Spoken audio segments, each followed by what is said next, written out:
I ran the numbers, and for the last 2 years, I've been working full-time remote, and I've done over 2,000 video calls. And that number may sound astounding, but it's not, I think, out of whack from what a lot of people who are working from home are experiencing. And for those 2,000 calls, the sad thing to me is that I've looked like this for most of those. And that's not great, especially for someone who spends a lot of time shooting YouTube videos where my video looks a lot better.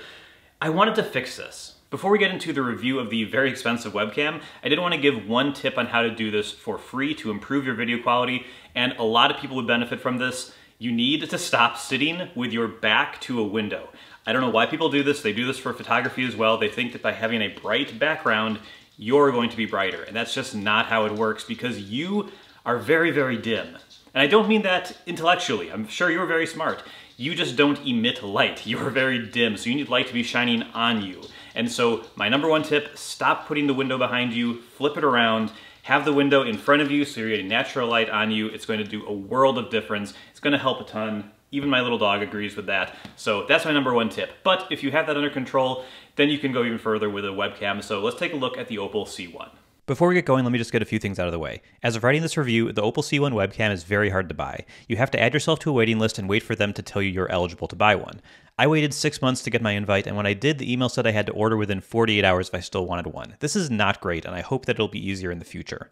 Also, the companion software for this camera is completely optional, and we'll talk about it later, but while it's free today, the company says it'll be $4 a month if you're not an early customer. Spending $300 on a camera and then being asked to pay $4 a month after that feels like getting nickel and dimed immediately after buying a very premium product. These are both lame decisions by the company, and I wanted to get these out of the way right up front. Now let's get into the main review. So you're going to buy this for the video quality, first and foremost. The design is nice, there's a microphone built in that might be better than your laptops, but don't buy it for those things. Buy it for the video quality because that's what you want, and you're seeing it right now. Opal advertises this as having DSLR quality in a webcam for the first time, and I think that's a bit of a stretch, but it's very good quality video most of the time. It defaults to 1080p and looks super sharp, but you can go into the Opal app settings and boost it up to 4K, which I don't think looks meaningfully different. If you're going to be using this for video calls, then your video feed is already going to get compressed like crazy anyway, so honestly, 1080p is more than good enough for Zoom, Google Meet, Microsoft Teams, and FaceTime. The only real issue I have with this camera from a video quality perspective is every now and again the focus will shift around as it tries to figure out what to focus on. Most other webcams get around this by having a fixed focus and super deep focal range, so it's a bit annoying, but it's more of a quirk than an actual deal breaker for me. Now let's get into the video comparisons so you can see how this stacks up to other webcam options that I have handy. Okay, so this is video straight out of the Opal C1. It's a 1080p and it looks really nice. This is not with the app running, so this is just if you plug it in and use it as a standard USB webcam, but this is what it looks like. And this is the 2021 MacBook Pro. It's the 14-inch model, and it's the latest and greatest webcam that Apple has, and it looks pretty decent, but I'm definitely softer than I am in the Opal video. And this right here is the 2020 M1 MacBook Pro. It's the same camera that's in the MacBook Air as well, so if you have an M1 device, this is what the webcam is going to look like. This right here is the 2021 iPad Pro, the M1 model. This is the iPad mini, again, the latest model. And maybe you're using an old phone, so this is the iPhone 7 if you were using that mounted to the top of your monitor. I find this a little inconvenient, but you can do this as well. And don't worry, I didn't forget about Android. Here's a Pixel 4 if you're using that attached to the top of your monitor as well. So it looks good when I have good lighting, but how does it look in a dimly lit office? Or what if I'm doing the cardinal sin that I talked about earlier in this video and I have a window directly behind me? And two quick things, I don't know where else to mention, so I'll just mention them here. First off, the camera gets notably warm to the touch when you use it for a while. Whether you're using the camera or it's just plugged into a computer, it just gets notably warm, and if you grab it, you're going to be surprised at how hot it is. It can be a little uncomfortable even, but it seems okay. I guess this is a thing I'll keep an eye on longer term, but that's just something that surprised me. And if you are concerned about security and privacy, it does come with this magnetic little cap. You can just pop right onto the lens and you are totally secured. It's nicer than a Post-it note and it's just a nice little touch. So let's talk about the app. The app is completely optional. You can absolutely just plug this into any Mac or Windows computer and it'll just work as a third-party webcam. No additional drivers are needed. It just kind of works. It's great. But if you do want a little bit more control, the Opal app has a little bit of extra functionality built in, and you can unlock a few things. So we're going to go through that here. I will say that it is in beta, and it feels like it's in beta. There are some times where I just can't use the camera for some reason while the Opal app is running. QuickTime won't see it, for example. Zoom won't see it sometimes, but ScreenFlow does. It's very strange, and if I close the app, everything just works great. So there's some funkiness with it being in beta, but with that out of the way, let's see what it tries to do, and I'll tell you kind of what works and what doesn't work as well as you'd expect while we go. So the app does have some cool stuff built in, including things like adding fake bokeh behind you, controlling the white balance, and some other manual camera settings. I personally really like the fake bokeh. It's much, much better than what you get in something like Zoom, which is super janky. It looks pretty nice, and you can tone it down to something that's pretty subtle and just looks nice without looking fake.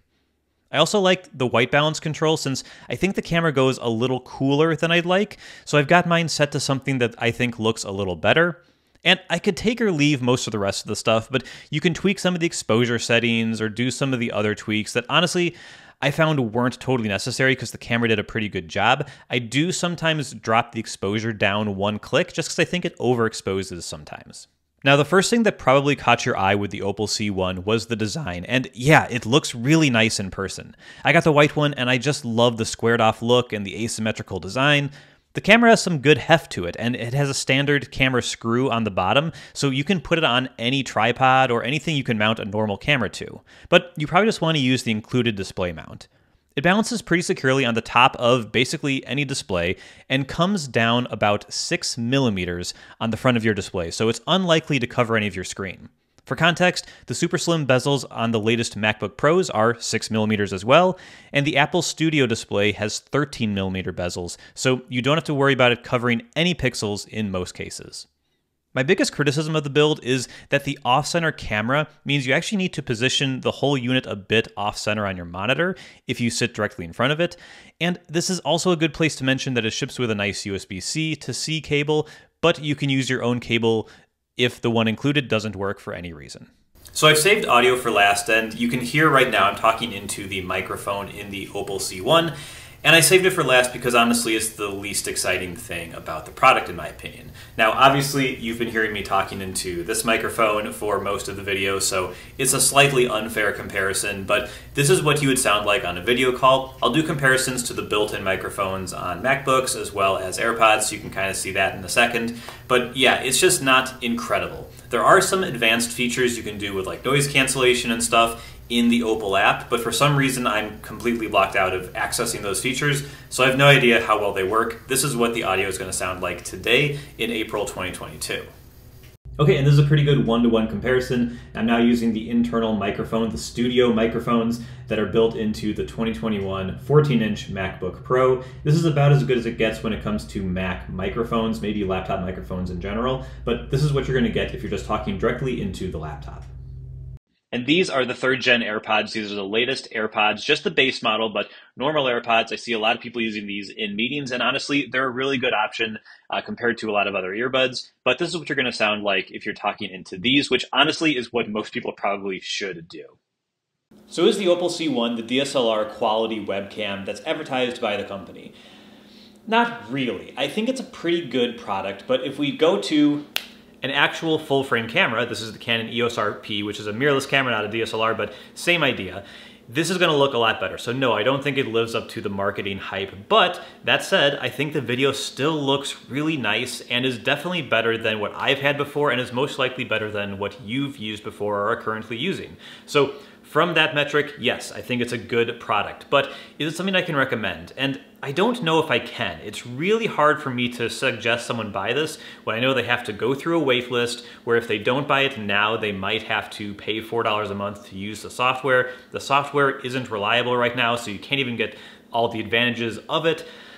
It's a tough sell, so I don't necessarily think this is the right product for everybody, but if you saw the video and you like the video quality, you like the design, and you think it'll work in your setup, I think that yes, if you can get your hands on one of these, you will be pretty happy with it. But I don't think everybody, and I probably would say most people shouldn't buy this because it's very expensive and isn't totally reliable, and I think for a webcam, that's going to be very, very important to a lot of people. It's been fine for me, but it's definitely not 100%. So that's my review of the Opal C1. Thank you so much for watching. Bye-bye.